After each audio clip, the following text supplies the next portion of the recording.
함께 나눌 말씀의 제목은 선을 이루는 것, 선을 이루는 것이라는 제목으로 하나님 예비하신 은혜를 함께 나누길 원합니다. 어떤 목표를 갖고 살아가고 있습니까? 사람들에게 이렇게 물어보면 그 목표가 육체를 위한 목표가 대부분인 것을 듣게 됩니다. 나머지 일부분은 그 목표가 매우 애매모호한 막연한 뜬구름을 잡는 것과 같은 경우도 있습니다. 목표의 또 다른 표현은 소원이라는 말로 대체할 수 있는데, 소원을 물어보면 두루뭉술한, 이를테면 가족들의 건강, 경제적인 풍요, 사회적인 출세, 성공, 아니면 어떤 특정 직업인이 되는 이러한 것들이 대부분의 사람들의 목표의 범주에 있는 것들입니다. 그러면 그리스도인은 어떤 목표를 가져야 하는가? 또한 어떻게 구체적으로 가질 수 있는가? 그것은 오늘 본문의 말씀을 통해서 우리가 배울 수 있습니다. 목표란 무엇에 가치를 두는가에 대한 각자의 입장과 견해입니다. 소위 가치관이라고 말하는 것입니다. 목표란 가치관을 획득하는 겁니다. 얻고자 하는 것이요, 성취하고자 하는 것입니다. 따라서 목표에 이르기 위한 얻고자 하는, 성취하고자 하는 방법이 목적, 즉 인생관이라고 이렇게 말할 수 있습니다. 그러니까 이 가치관과 인생관은 그 사람의 개인의 현재의 삶의 질이요, 미래의 어떠함을 결정할 수 있는 중차대한 두 가지입니다. 개인과 가족 구성원, 교회 공동체와 여러 인간관계는 목표 또는 소원이라고 일컫는 것, 이것의 동일한 의미인데, 그것을 어떻게 접근하느냐, 어떠한 생각과 어떠한 그러한 목표를 가지고 있느냐에 따라서 삶의 질, 됨됨이의 차이, 관계의 어떠함이 나뉘어집니다.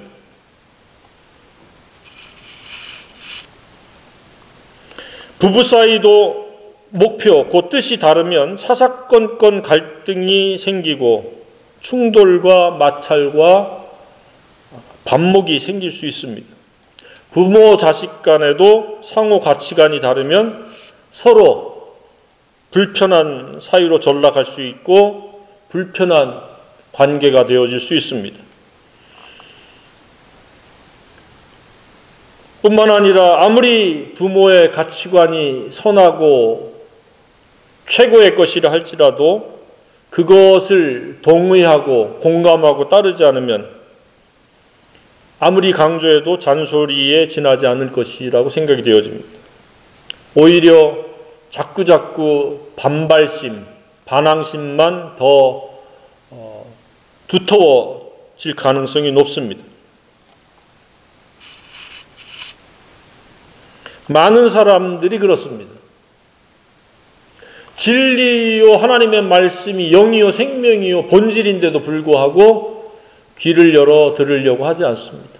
그것을 일컬어서 성경에서는 완고하다라고 표현을 하고 있습니다. 그러한 어떠한 고통, 어떠한 아픔, 어떠한 불행이 생긴 이유가 그 완고함 때문일 텐데, 그럼에도 불구하고 계속 완고하게 강팍하게 듣지 아니하고 거부하는 사람들이 거의 대다수일 가능성이 높습니다.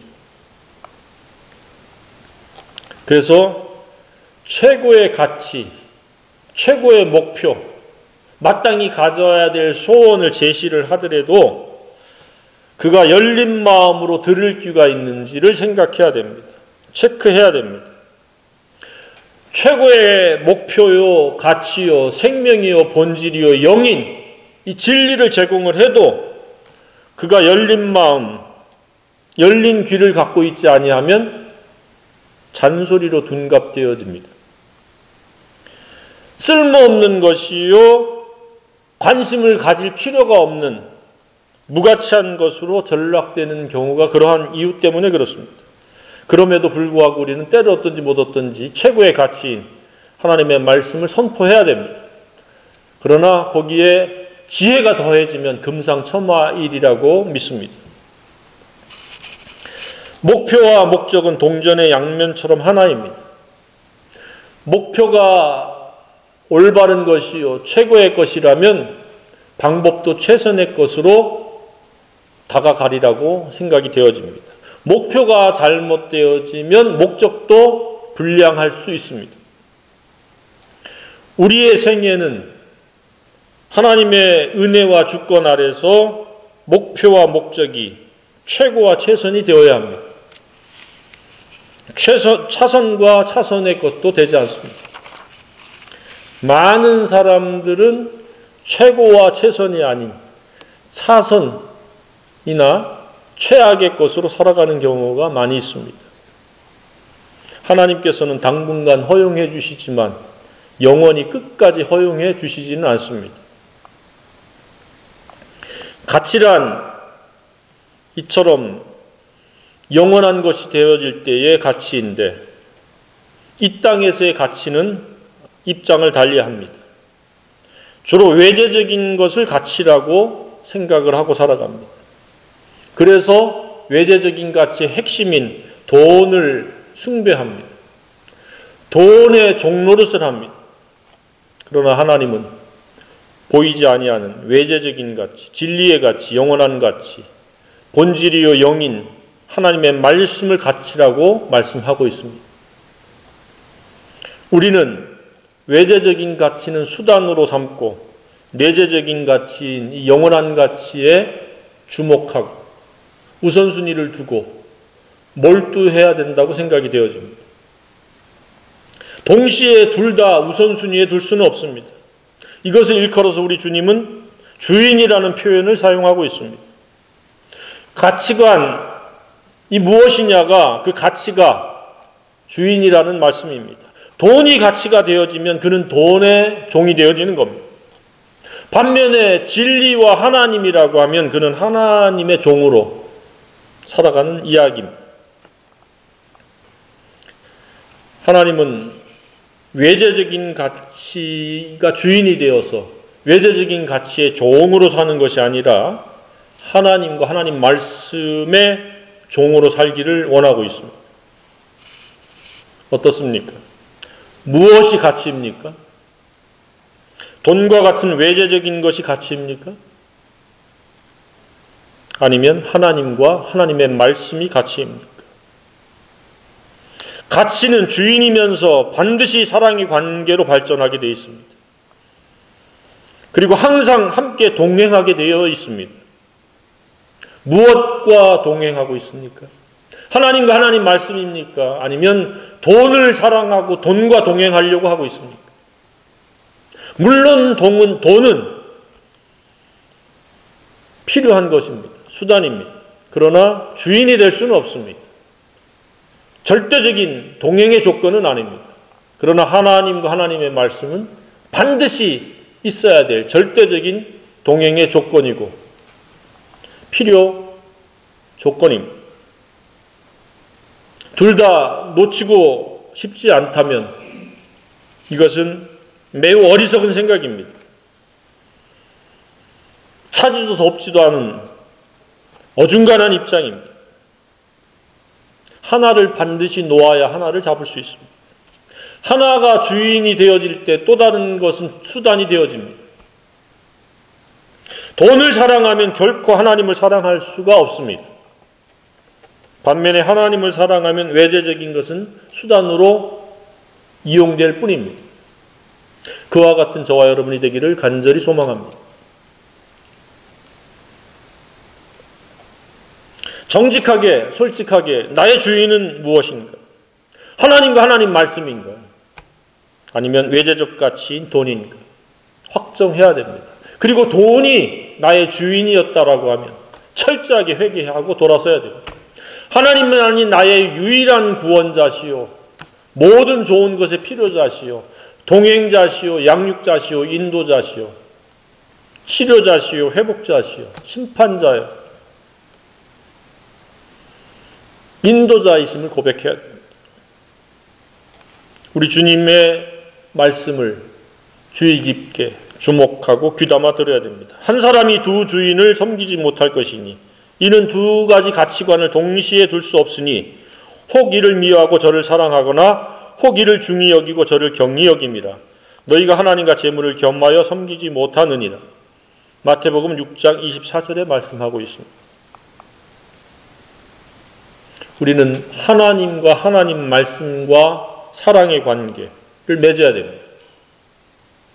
그리고 하나님과 하나님 말씀을 귀중히 여겨야 됩니다.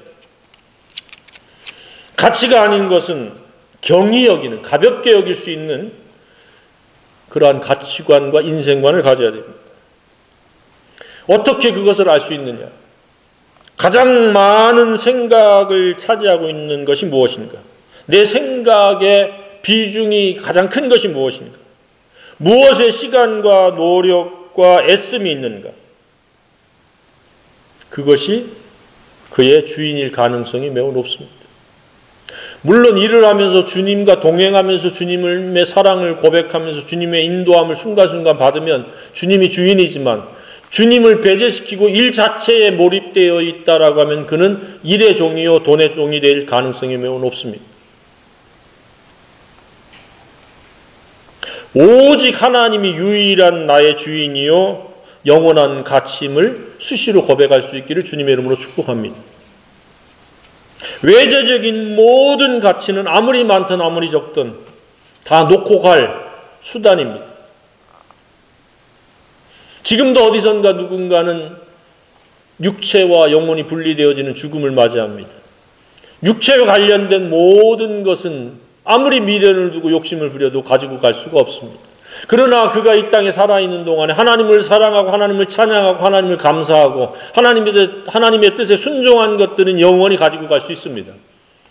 그래서 우리는 하나님과 하나님의 말씀에 가치를 두고 그 말씀 순종에 마음과 뜻과 힘과 목숨과 지혜를 다해야 됩니다. 성품을 다해야 됩니다. 살아가기 위한 직업도 주인이 아닙니다. 사람도 마찬가지입니다. 너희는 값으로 사신 것이니 사람들의 종이 되지 말라라고 고린도전서 7장 23절에 말씀하고 있습니다. 우리는 유일하게 하나님의 종이요 말씀의 종입니다. 모든 사람이나 모든 인간관계는 하나님의 그 뜻을 순종하면서 섬기기 위한 수단이요 도구일 뿐입니다.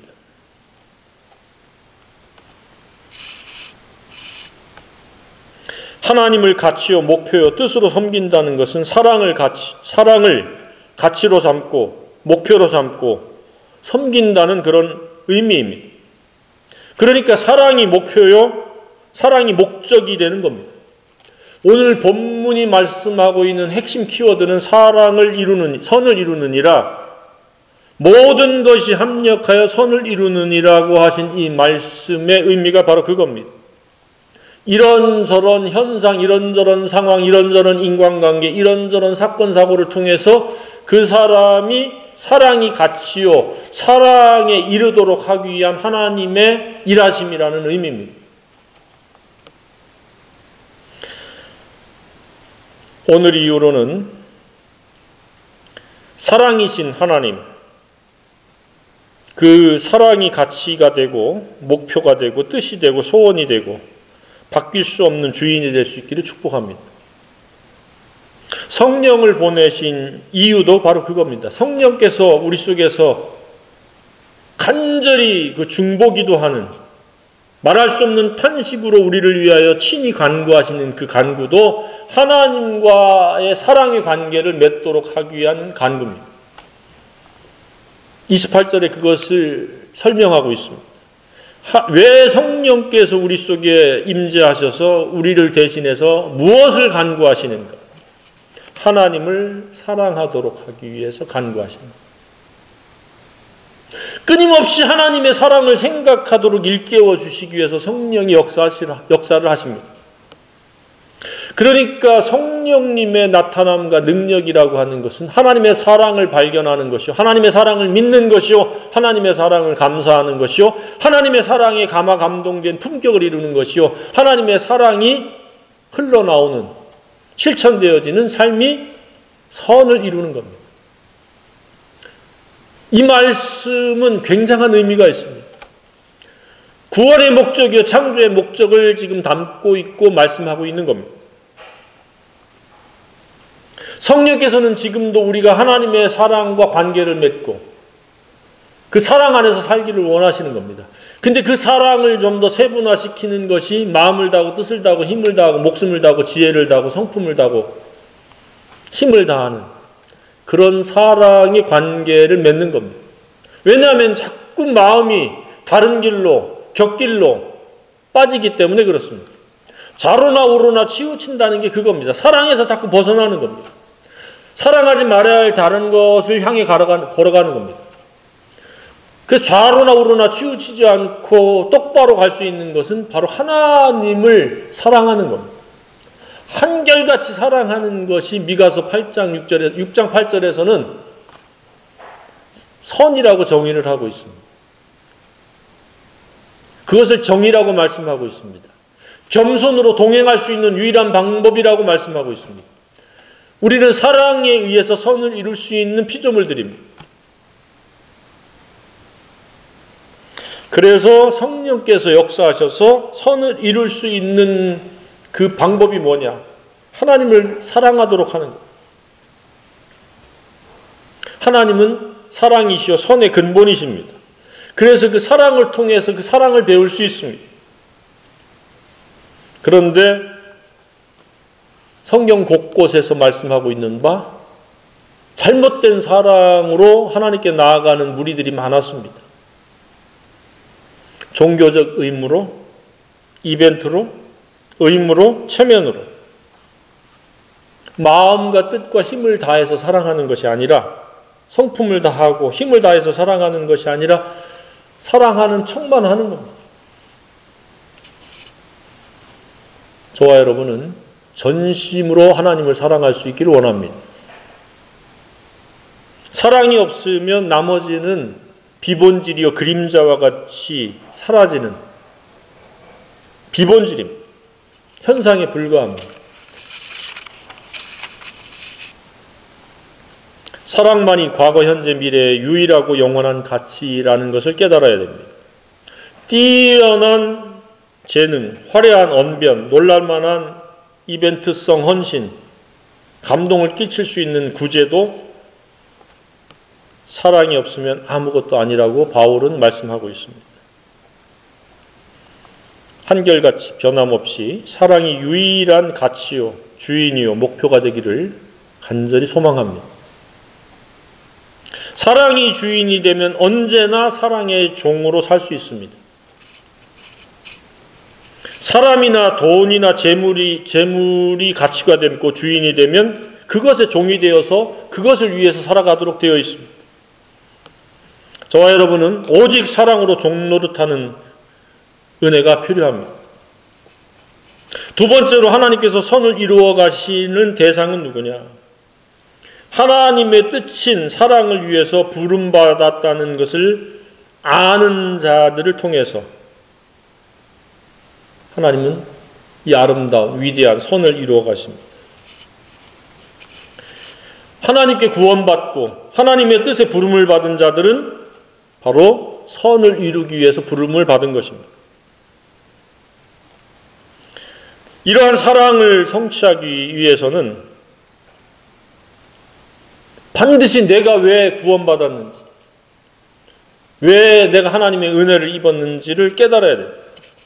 그냥 단순히 논스톱으로 천국 가기 위한 것이 아닙니다.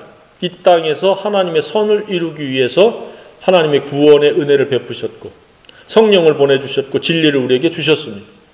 그리고 교회라고 하는 기관을 주셨습니다.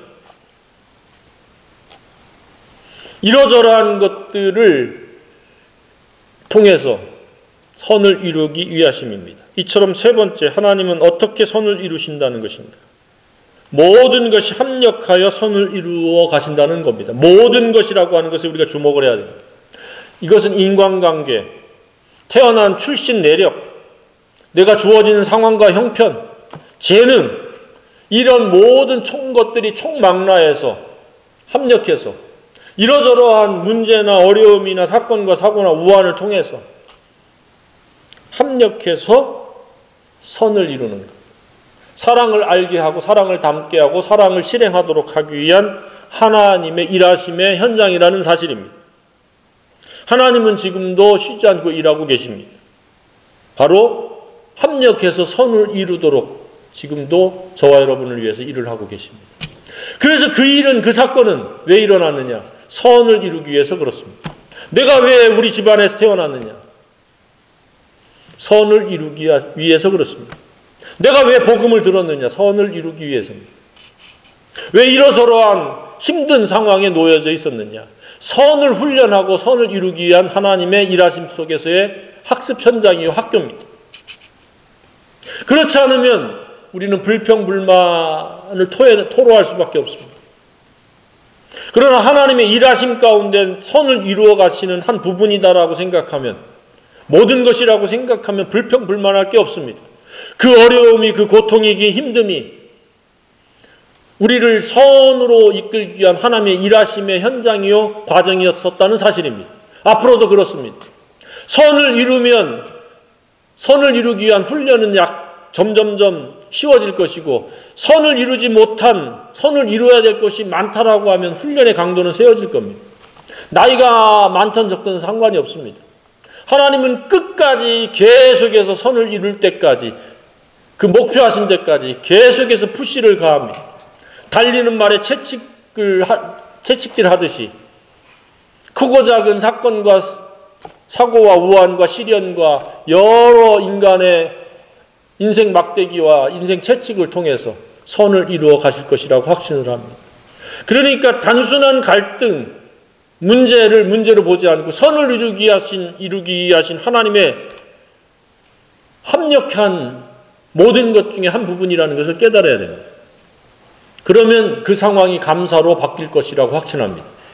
그래서 그 사람을 보냈고, 그래서 그 환경에 머물게 하셨고, 그렇게 발걸음을 인도하셨구나라고 하는 고백을 하게 될 줄로 생각합니다. 그렇지 않으면 조금만 불편하고 힘들면 불평불만을 쏟아냅니다. 저와 여러분은 그것을 알든지 모르든지 모든 것이 합력해서 선을 이루어 가시는 하나님의 주권 아래 있음을 알아야 됩니다. 그러면 인생에 문제는 없습니다. 그 어떠한 것도 합력해서 선을 이루어 가시는 하나님의 허락하심입니다. 하나님의 손길입니다. 하나님의 인도하심이요, 역사하심이요, 하나님의 계획하심 속에 있는 겁니다. 그러면 상당한 마음속에 자유가 생기리라고 확신합니다. 오늘도 내일도 그 누구를 만나든 어떤 일을 부닥치든 좋은 환경, 나쁜 환경, 좋은 조건, 나쁜 조건, 그 모든 것도 선을 이루기 하신 하나님의 역사하심입니다. 인도하심이요, 은혜 베푸심입니다. 그러니까 나와 관계된 모든 사람도 선을 이루기 위한 대상들입니다. 인생 채찍이요, 막대기입니다. 내게 주어진 지금까지의 상황과 형편과 앞으로의 상황과 형편도 사랑을 알게 하기 위한, 선에 이르기 위한 하나님의 일하심의 도구이며 수단들입니다. 특히 원하지 않는 어떤 일이 발생했을 때는 더더욱 하나님의 선을 이루기 위한 하나님의 일하심입니다.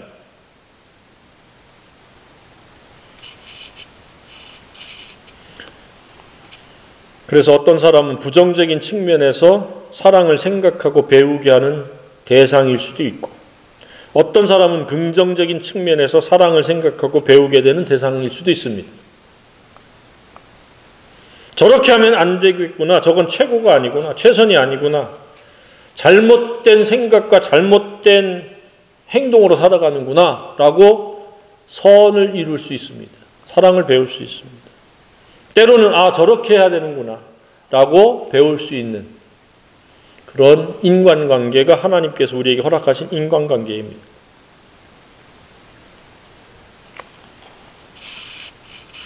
각자가 처해진 상황은, 여건은 획일적이지 않습니다. 각각이 다 다릅니다. 얼굴이 다른 것처럼 다 다릅니다. 그 이유 또한 하나님의 사랑의 정도가 각각 다르다는 의미이기도 합니다. 사랑의 너비와 길이와 높이와 깊이가 각각 다르기 때문에 그렇습니다. 그래서 어떤 사람들에게는 그 일이 대수롭지 않지만 그 사람에게는 그 일이 매우 힘들고 고달프고 중차대한 일일 수도 있습니다. 사랑의 크기에 따라서, 분량에 따라서 선을 이루어가는 연단의 환경과 조건도 다 다릅니다. 그래서 누구를 부러워하거나 누구를 비교하거나 우월감을 가질 수도 없습니다. 그 사람에게 꼭 맞는 선을 위한 학습장일 뿐입니다. 선을 위한 학교일 뿐입니다. 상황일 뿐입니다. 사람이 철든다라는 말은 바로 사랑으로 품격을 이루어간다는 그런 의미이기도 합니다. 하나님 보시기에는 선을 이루어가는, 하나님의 목표하신 상당한 수준에 이르렀다는 의미입니다. 그가 사랑을 가치로 삼고 사랑을 실행하는 인생관을 삼고 살아간다는 의미이기도 합니다. 여전히 욕심에 의해서, 이기심에 의해서 교만과 야망의 종노릇하는 사람은 사랑을 아무리 이야기해도 그는 영적으로 어린아이입니다. 육신적인 그리스도인일 뿐입니다. 나이가 세월이 철들게 할 수 없습니다.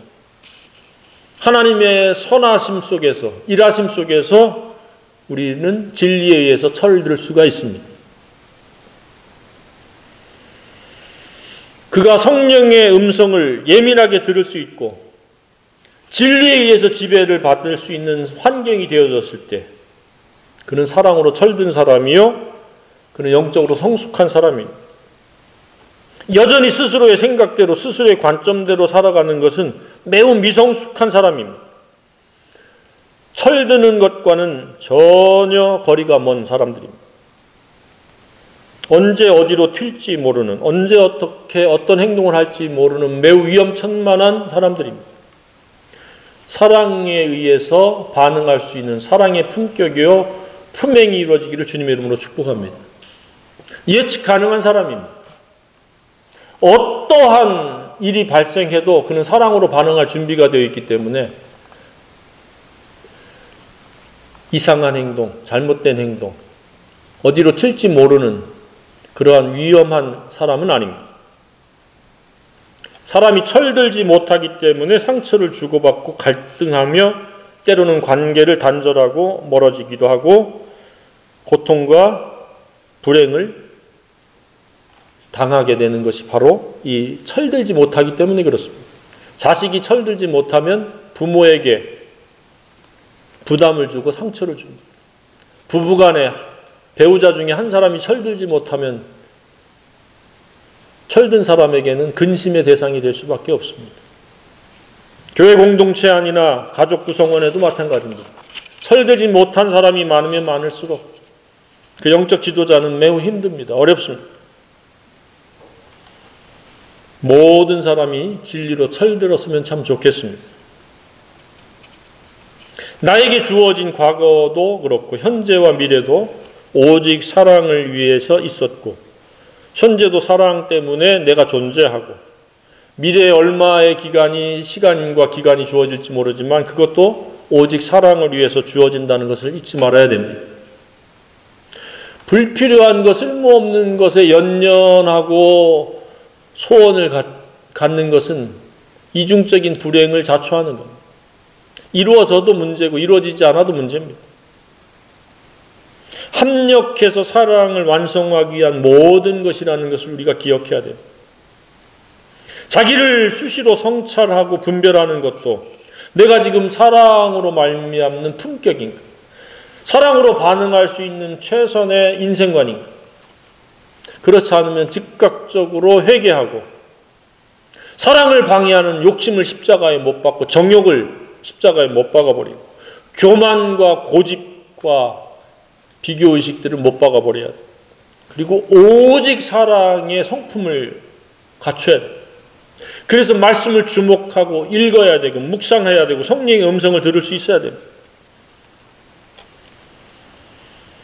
그 모든 것이 합력해서 선을 이룬다는 이 선의 목표와 표식은 무엇인가? 네 번째죠. 그것은 바로 사랑의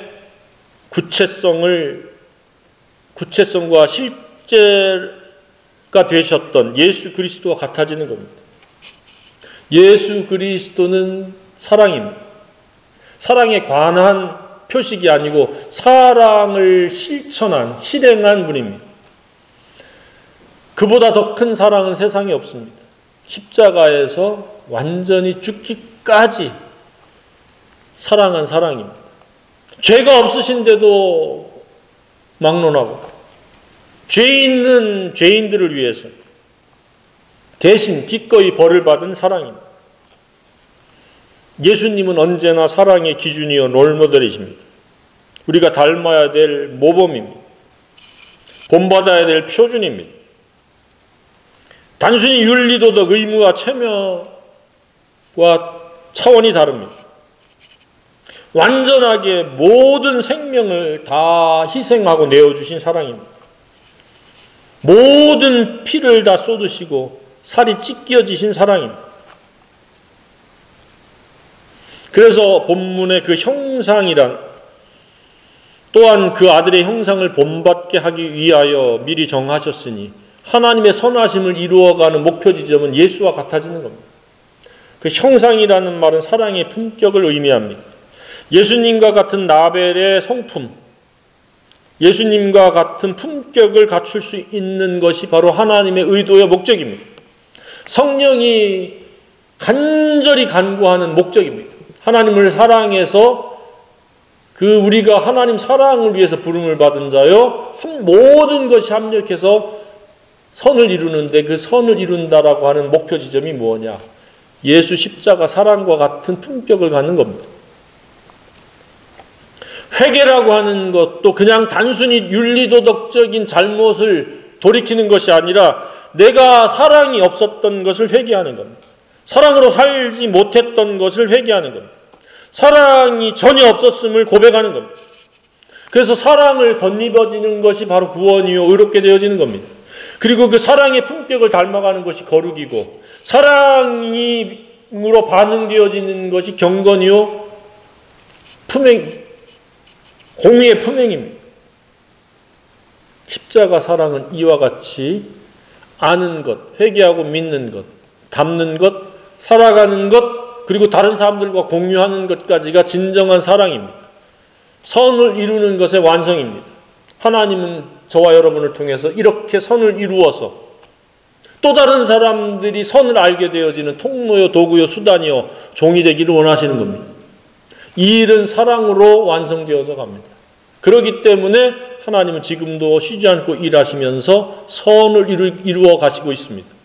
저와 여러분은 그 선에서 벗어난 욕심과 정욕의 악의 종이 아닌, 돈의 종이 아닌 진리의 종이요 사랑의 종이요 성령의 완전한 도구가 되기를 간절히 소망합니다. 옳은 대로 돌아오게 한다라는 의미도 그겁니다. 하나님의 사랑으로 진리로 돌아오게 하는 것입니다.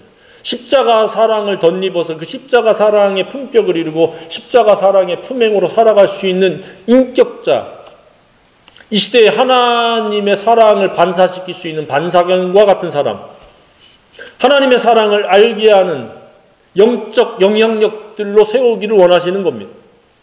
저와 여러분이 하나님의 선을 이루심에 합당한 사람이요, 선을 이루심을 경험하면서 사는 은혜의 사람이요, 선을 이루는 또 다른 사람들로 하여금 선을 이루도록 돕는 선한 영향력들이 되기를 간절히 소망합니다. 하나님의 축복으로 그렇게 될 수 있습니다.